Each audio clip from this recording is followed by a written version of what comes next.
大乡亲啊，继续来看中国渔船搁来扰乱咯。咱澎湖这个渔船出海到七米的西南海岸去掠毛蟹，结果中国的铁壳船有10外台划过来，破坏这个掠毛蟹的人啊。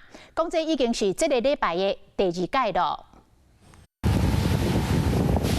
破坏渔船也有真济毛蟹人，毛渔民伫咧岸边进行变动。即马当时猎毛蟹过节，不过即马所传出澎湖渔民出海猎毛蟹，去中国渔船交叉。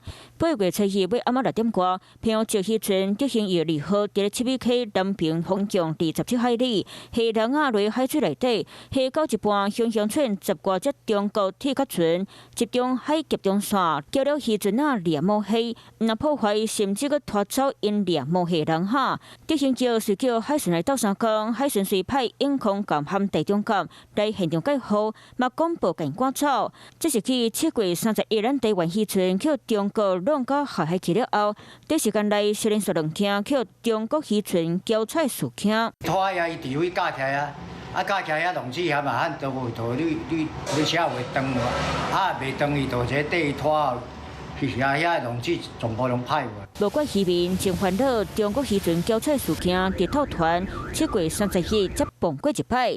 中国禁渔期间，所真侪只中国渔船来到海集中线，叫咱台湾的海巡署用水给抓走。 这里是台湾海巡署。海巡署加强巡逻，希望当保护咱台湾渔民安全。不过因卡未着，就破坏咱台湾的渔船啊！即马含猎毛蟹人啊，也被破坏，渔民出海安全真正无人敢看保证。